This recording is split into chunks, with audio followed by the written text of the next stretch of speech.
Hello friends, आज की इस वीडियो में हम लेजिस्लेटिव प्रैक्टिस एंड प्रोसीजर का चैप्टर 4 बजट को अच्छे से पढ़ेंगे। फ्रेंड्स, एट द एंड ये टॉपिक आपको बहुत ही अच्छे से क्लियर हो जाएगा, तो प्लीज़ वीडियो में एंड तक बने रहें। तो चलिए बिना टाइम वेस्ट किए अपने चैप्टर को शुरू करते हैं। दोस्तों, हमारी डे टू डे लाइफ में हमें ऐसी समस्याओं का सामना करना पड़ता है जो संसाधनों की कमी के कारण जन्म लेती हैं। मतलब हमारी लाइफ में ऐसी कई सारी समस्याएं आती हैं जो कि रिसोर्स की कमी के कारण जन्म लेती हैं, संसाधन की कमी के कारण जन्म लेती हैं। जैसे कि अगर पैसे की कमी है तो उससे जुड़ी कई सारी समस्याएं हमें मिलती हैं। और इस समस्या से निपटने का जो आज के टाइम पर सबसे अच्छा तरीका है वो है बजट। बजट के द्वारा एक नॉर्मल इंसान ऐसी समस्याओं को मैनेज करने की कोशिश करता है। बजट ना केवल हमारे खर्च को योजनाबद्ध करने में हमारी मदद करता है, बल्कि संसाधनों के कुशलतम उपयोग को भी सुनिश्चित कुशलतम मतलब होता है इफ़िशिएंट, बहुत ही अच्छे तरीके से उपयोग को भी सुनिश्चित करता है। कहने का मतलब यह है कि एक आम नागरिक बजट के द्वारा अपने कम संसाधनों में भी अपने खर्च को मैनेज करने की कोशिश करता है, अपने खर्च को योजनाबद्ध करने की कोशिश करता है और थोड़े से रिसोर्स को भी बहुत ही इफ़िशिएंट तरीके से उपयोग कर पाता है। ये सब किसके द्वारा होता है? बजट के द्वारा। तो ये बात तो हो गई एक आम नागरिक की कि एक आम नागरिक बजट के द्वारा जो संसाधनों की कमी के कारण जो समस्याएं उत्पन्न होती हैं उनसे निपटने की कोशिश करता है, उनको मैनेज करने की कोशिश करता है। अगर हम बात करें राज्यों की या देशों की, तो इसी तरह सदियों से राज्यों ने सार्वजनिक वित्त या व्यय को कुशलतापूर्वक प्रबंधित या मैनेज करने की समस्या का सामना किया है। कहने का मतलब यह है कि सदियों से राज्यों ने इस समस्या का सामना किया है कि किस तरह पब्लिक के पैसे को सही दिशा में उपयोग किया जाए, किस तरह से अपने खर्च को मैनेज किया जाए। तो ऐसी समस्याओं का सामना सदियों से राज्यों ने किया है और जैसे जैसे राज्यों का विकास हुआ ये समस्या बढ़ती ही चली गई।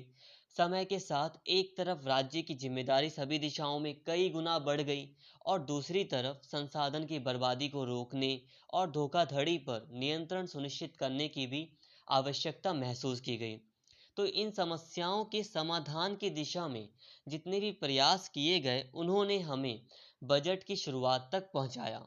और ये बजट की शुरुआत सबसे पहले कहाँ हुई? तो इंग्लैंड में सबसे पहले बजट की शुरुआत हुई थी। तो अभी तक हमने जितना भी थोड़ा बहुत पढ़ा है बजट के बारे में अभी इस वीडियो में, तो उस हिसाब से देखा जाए, तो उस संदर्भ में देखा जाए तो बजट को विशिष्ट समय अवधि के लिए सरकार द्वारा बनाई गई वित्तीय योजना के रूप में परिभाषित किया जा सकता है। मतलब किसी विशिष्ट समय के लिए, किसी स्पेशल समय के लिए सरकार जब अपनी कोई वित्तीय योजना यानी कि फाइनेंस प्लानिंग करती है, फाइनेंशियल योजना बनाती है, तो उसको बजट कहते हैं। आगे अभी हम बजट को और भी डिटेल में समझेंगे। बट अगर उससे पहले अगर हम बजट की इम्पोर्टेंस की बात करें, तो बजट की इम्पोर्टेंस हम बस इस बात से समझ सकते हैं कि कुछ विद्वानों ने बजट को स्पेशली विकासशील देशों के लिए वित्त बजट प्रक्रिया को जीवन रक्त कहा है। ऐसा इसलिए क्योंकि विकासशील देशों के पास रिसोर्सेज की कमी होती है, तो कम रिसोर्सेज में भी वो अपने खर्च को किस तरह मैनेज करें, तो बजट के द्वारा ही वो अपने देश की अर्थव्यवस्था को मैनेज करने की कोशिश करते हैं। इसलिए कई विद्वानों ने बजट को उनका जीवन रक्त कहा है। बजट शब्द वास्तव में लैटिन शब्द बुल्गा से लिया गया है। बुल्गा का अर्थ होता है चमड़े का थैला। इसके बाद ये बुल्गा शब्द फ्रांस की भाषा में बॉगेट बन गया। इसके बाद थोड़े परिवर्तन के साथ अंग्रेजी में यह शब्द बॉगेट या बॉजेट बना और बाद में कुछ समय बीतने के बाद यही शब्द अंग्रेजी में बजट बन गया।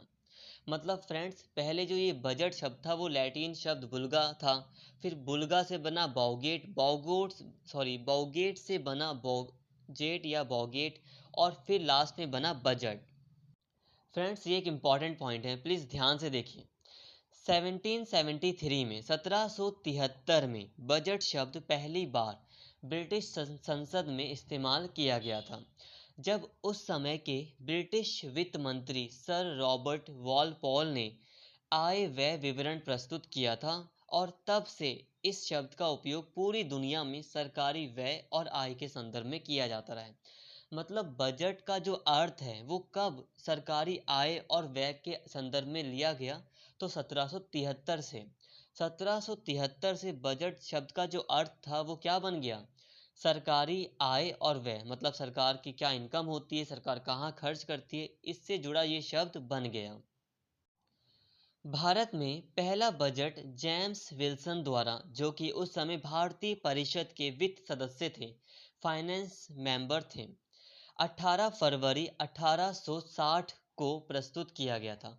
तो जेम्स विल्सन के द्वारा 18 फरवरी 1860 को भारत का पहला बजट प्रस्तुत किया गया था। ये एक इम्पॉर्टेंट पॉइंट है, इसको भी अच्छे से याद रखिए। इसके बाद भारत की स्वतंत्रता के बाद आर के शनमुखम चेट्टी द्वारा 26 नवंबर 1947 को केंद्रीय बजट पेश किया गया था।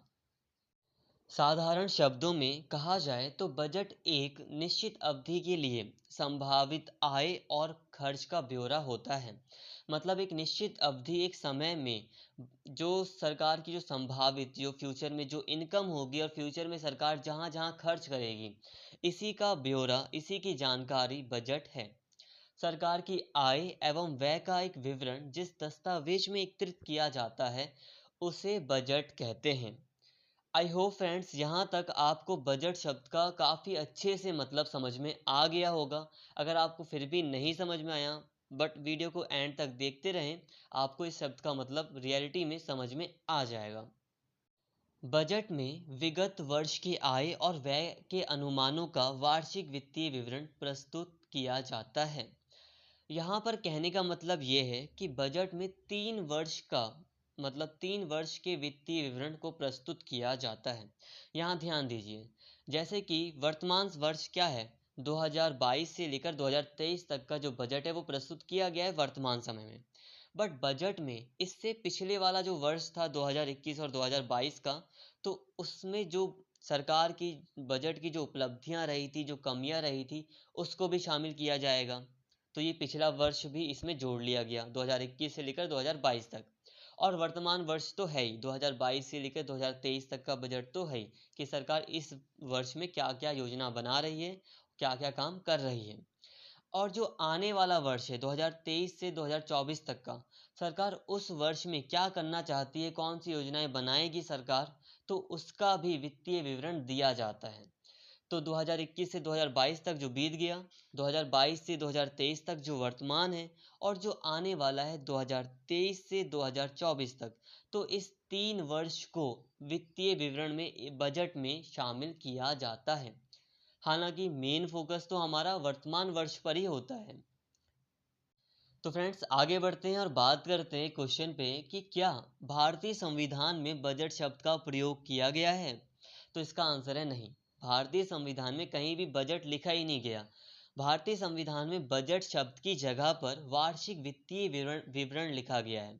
और जाहिर सी बात है, वार्षिक वित्तीय विवरण का मतलब भी वही है जो बजट का मतलब होता है। भारतीय संविधान के अनुच्छेद 112 में आर्टिकल 112 में वार्षिक वित्तीय विवरण का उल्लेख किया गया है। इसमें वित्तीय वर्ष के दौरान भारत सरकार के अनुमानित प्राप्तियों और खर्च का विवरण होता है, जो 1 अप्रैल से प्रारंभ होकर 21 मार्च तक होता है।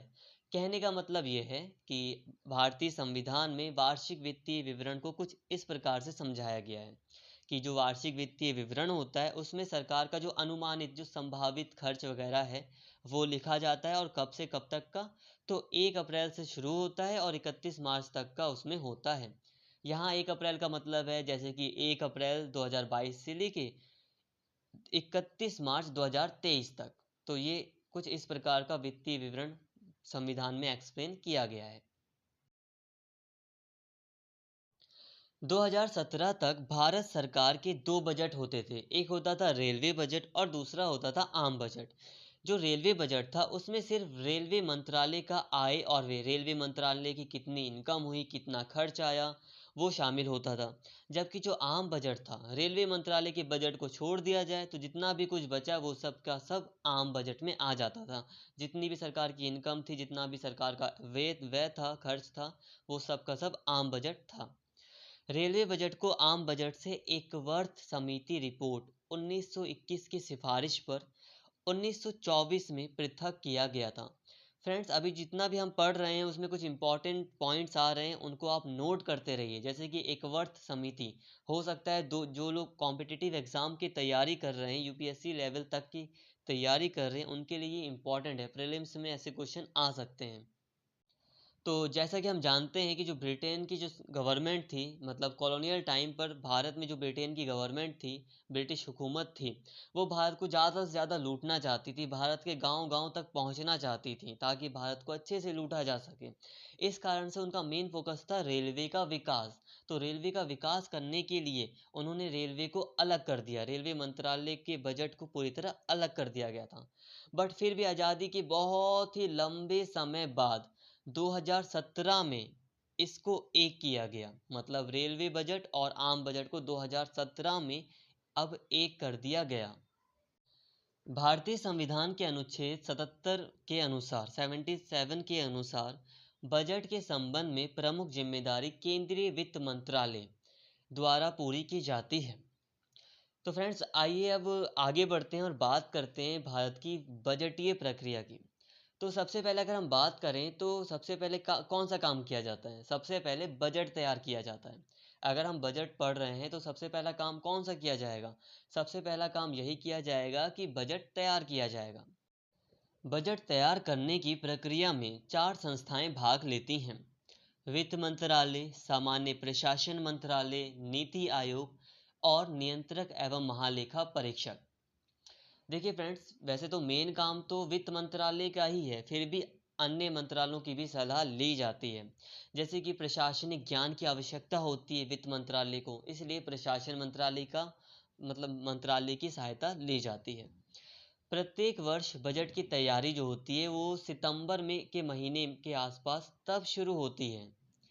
प्रत्येक वर्ष बजट की तैयारी सितंबर महीने के आसपास तब शुरू होती है जब केंद्रीय वित्त मंत्रालय के आर्थिक मामलों का विभाग विभिन्न विभागों को एक परिपत्र जारी करता है, जिसमें उनसे एक ढांचागत प्रारूप में अपने खर्च अनुमान के बारे में जानकारी प्रस्तुत करने का अनुरोध किया जाता है।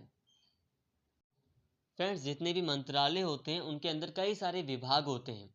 तो जो वित्त मंत्रालय है, वित्त मंत्रालय का जो आर्थिक मामलों का जो विभाग है, वो अन्य सभी विभागों को एक लेटर जारी करता है, जिसमें वो सबसे कहता है कि आपका जो जो खर्च होने वाला है अगले साल, उसका एक मुझे स्ट्रक्चर बनाकर दे दो, लगभग आपका कितना खर्च होगा उसका प्रारूप या ड्राफ्ट बनाकर मुझे दे दो, ताकि हम बजट बना सकें। और इसी के साथ बजट बनाने की प्रक्रिया शुरू हो जाती है। और जब बजट शुरू मतलब बजट जब बनकर पूरी तरह तैयार हो जाता है, तो अब इसकी संसद में कई सारी प्रक्रियाएं चलती हैं। तो संसद में बजट की जो सबसे पहली जो प्रक्रिया होती है वो होता है बजट का प्रस्तुतिकरण। बजट को प्रेजेंट किया जाता है संसद में। पहले ये जो बजट को प्रेजेंट किया जाता था वो फरवरी के अंतिम दिन, फरवरी के मतलब 28 फरवरी हो गई, 29 फरवरी हो गई, तो इस दिन बजट को पेश किया जाता था। बट बजट बनाने में बहुत मतलब बजट को पास कराने में बहुत टाइम लग जाता था। इस वजह से अब से 2017 से 1 फरवरी से 1 फरवरी के आसपास ही बजट को लगभग प्रस्तुत किया जाता है संसद में। वित्त मंत्री जब बजट को संसद में पेश करते हैं तो वो एक भाषण देते हैं। उस भाषण को बजट भाषण भी कहा जाता है। और जिस दिन बजट को प्रस्तुत किया जाता है, प्रेजेंट किया जाता है, उस दिन बजट पर कोई भी चर्चा नहीं होती है। और एक बात यहाँ पर ध्यान देने वाली ये है कि बजट को सबसे पहले लोकसभा में ही प्रेजेंट किया जाता है, प्रस्तुत किया जाता है। उसके बाद राज्यसभा में बजट को भेजा जाता है। बजट के प्रस्तुतिकरण के बाद 3 से 4 दिन तक, लगभग 3 से 4 दिन तक संसद में बजट को लेकर एक आम चर्चा होती है, जनरल डिस्कशन होता है। इसमें कुछ प्रश्न भी उठाए जाते हैं जिसका आंसर वित्त मंत्री दे सकते हैं। इसके बाद सदन को 2 3 से 4 हफ्तों के लिए स्थगित कर दिया जाता है, बंद कर दिया जाता है और विभागीय समितियों द्वारा अब बजट की जांच की जाती है। तो वर्तमान समय में 24 विभागीय स्थायी समितियां हैं जो कि संबंधित मंत्रालयों की अनुदान मांगों आदि की विस्तार से जांच करती हैं। देखिए फ्रेंड्स, अलग अलग विभाग के लिए अलग अलग स्थायी समिति बनाई गई है, वो जांच करती है कि जो भी संबंधित विभाग है वो जितना पैसा मांग रहा है, क्या वो पैसा जायज़ है? क्या उसकी मांग जायज़ है? हो सकता है कि मान लो कोई विभाग है जो कि 10,000 करोड़ रुपए मांग रहा है, तो समिति जांच करेगी कि ये जो काम जिस काम के लिए ये 10,000 करोड़ मांग रहा है, क्या ये काम 5,000 करोड़ में भी हो सकता है? क्या ये 7,000 करोड़ में भी हो सकता है, या फिर ये 10,000 करोड़ में ही होगा? तो ये जांच करती हैं और अपनी रिपोर्ट तैयार करती हैं, और जब इनकी रिपोर्ट तैयार हो जाती है तो ये अपनी रिपोर्ट सदन में पेश करती हैं। फिर सदन में इनकी रिपोर्ट पर विचार किया जाता है। इसके बाद आगे की कार्यवाही शुरू की जाती हैं। इसके बाद अगला जो प्रोसेस आता है वो आता है अनुदान की मांग पर मतदान।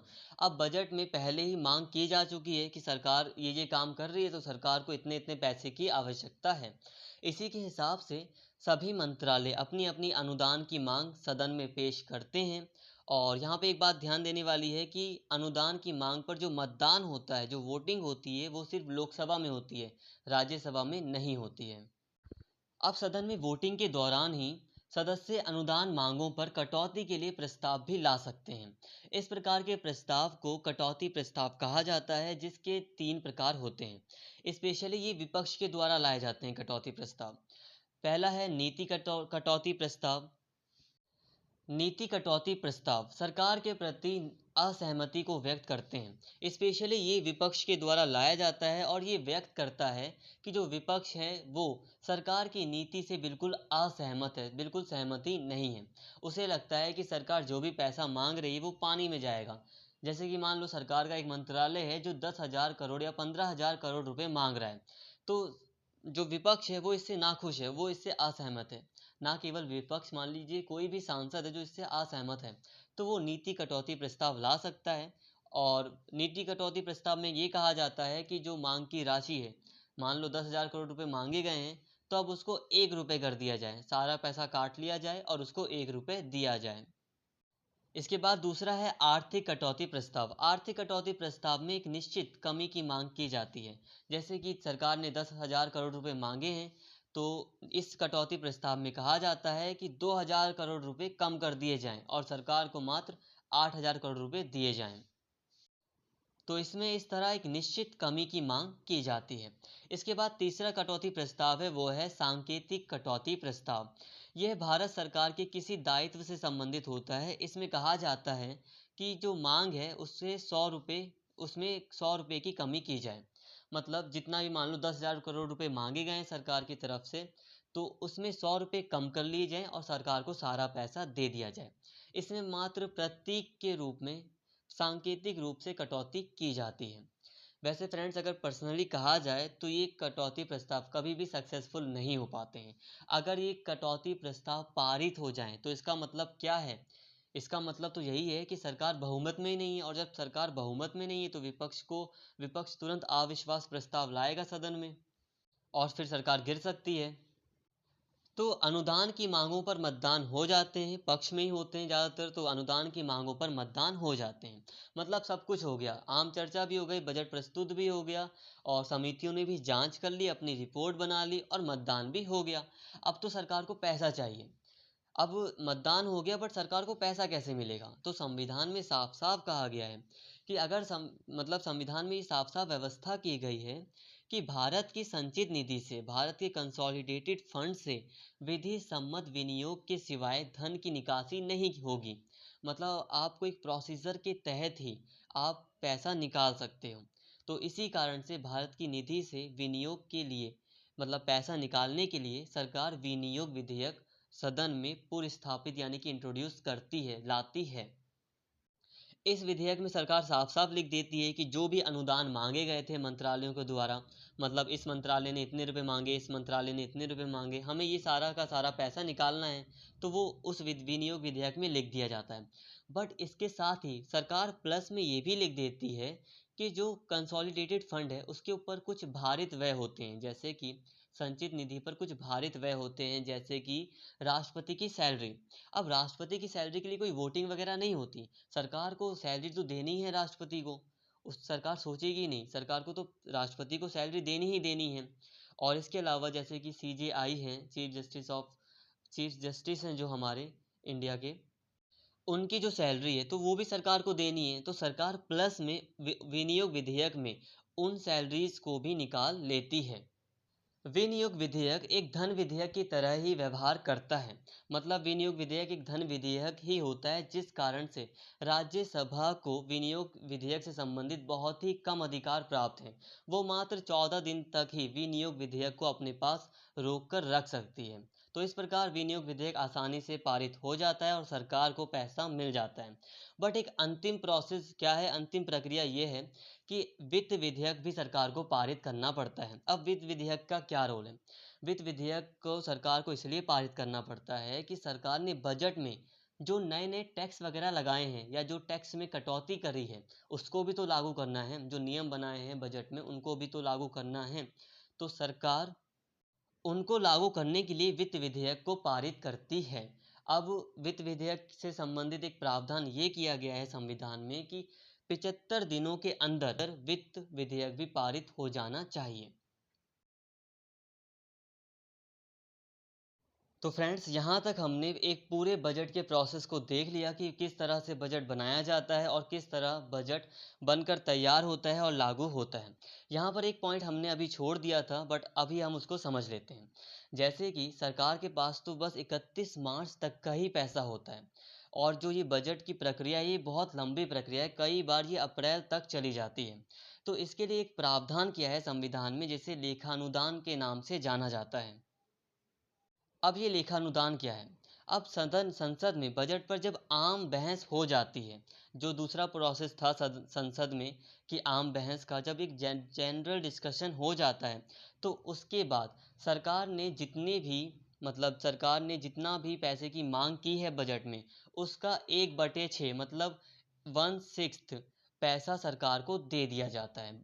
आम बहस के तुरंत बाद ही उसे ही लेखानुदान कहा जाता है, ताकि सरकार दो ये जो पैसा होता है वो 2 महीने तक का माना जाता है, और ताकि सरकार आगे के अपने खर्च को चला सके, इसके लिए ये प्रावधान किया गया है।